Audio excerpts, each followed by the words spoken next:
प्राप्त करने के लिए तपस्या कर रही है। अर्जुन कहते हैं ऐसे खड़ी रही तो कभी कृष्ण भगवान मिलने वाले नहीं, चलो हमारे साथ रथ में ही खड़े हैं, ब्याह कर लो। तो ठाकुर जी का चौथा विवाह कालिंद्री के साथ में हुआ है।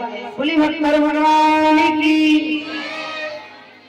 भगवान का पांचवा विवाह मित्र वृंदा के साथ, छठवा नग्निता के साथ, सातवां भद्रा के साथ और आठवां विवाह हुआ है मित्र वृंदा के साथ। बोली भक्त भगवान की, बोली कृष्ण कन्हैया लाल की। तो भगवान की ये मुख्य 8 पटरानी है, रुक्मणी, जामवंती, सत्यभामा, लक्ष्मणा, मित्र वृंदा और भद्रा और नग्निता। ये भगवान के मुख्य 8 पटरानी। एक भौमासुर का नाम का दैत्य था, उसने 16,100 रानियों को बंदी बनाया हुआ था। वो 16,100 रानियां भगवान से प्रार्थना करती हैं, भगवान उसका कल्याण करते हैं और उनको उस दैत्य की कैद से मुक्त करते हैं। भगवान ने रानियों को कहा जाओ अपने अपने घर चली जाओ। तो वो रानियां अपने घर जाने की बजाय अपने प्राण त्यागने जाती हैं। और जब प्राण त्यागने जाने लगे, भगवान ने कहा मैंने तुम्हें बचाया है इसलिए थोड़ी बचाया है कि तुम मर जाओ, अपने अपने घर जाओ।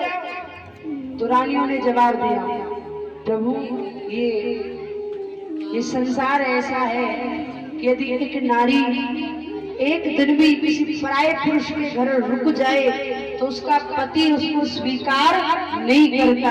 यहाँ हमें इतने दिन बीते, अगर हम अपने घर जाएंगे तो हमारे माता पिता हमको स्वीकार नहीं करेंगे। और माता पिता है, प्रेम करके अपने बच्चों से स्वीकार कर भी लिया तो कोई भी हमारे साथ विवाह नहीं करेगा। इसलिए भगवान ने उनकी प्राण रक्षा के लिए उनसे विवाह किया। भगवान के विवाह हुए 16,108। अब यही नारद जी को सूचना मिली कि भगवान के ब्याह हुए हैं 16,108। मन में विचार किया एक पत्नी हो तो बड़ो जल्दी झगड़ा है जाए। महादेव जी में भी झगड़ा करवा चुका हूँ, विष्णु भगवान में भी करवा चुका हूँ, यहाँ तो भगवान की 16,108 है। और यदि झगड़ो है गया महाराज फिर तो पता ही ना है को भगवान के हाथ में खींचेगी को पाम खींचेगी।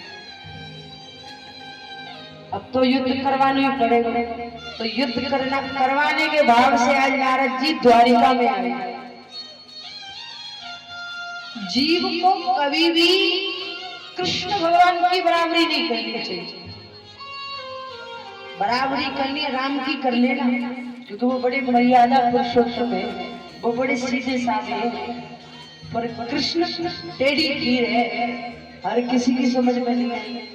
अगर कृष्ण की शरण में आना है तो कमर कस के आना, क्योंकि ये एक परीक्षा खत्म नहीं होती वो दूसरी चालू कर देता है। ये कृष्ण भगवान की आदत है, इसीलिए उसको कृष्ण कहा है। कृष्ण कहने में जीव 3 जगह से टेढ़ी है जाएगी। अब सोचो कि नाम में इतना टेढ़ापन है और यदि बाकी शरण में जाएंगे तो वो हमको कितना टेढ़ो करेगा, बाकी कोई पता नहीं। यहाँ पर नारद जी आए कि झगड़ो करवाऊंगा।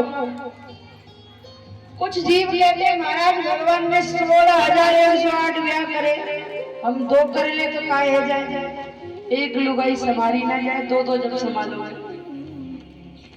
और दूसरा कुछ कहते हैं भगवान ने चोरी करी हम भी चोरी करेंगे। महाराज भगवान ने तो गिरिराज पर्वत में उठाया था, तुम एक थाली रूप में दिखा दो अपनी उंगलियां।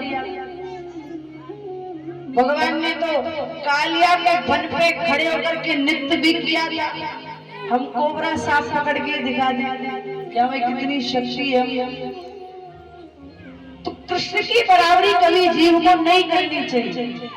अगर कृष्ण का चरित्र कुछ ग्रहण करना है तो उनके दिया हुआ, उनके द्वारा दिया गया ज्ञान आप ग्रहण कीजिए तो आपका कल्याण है।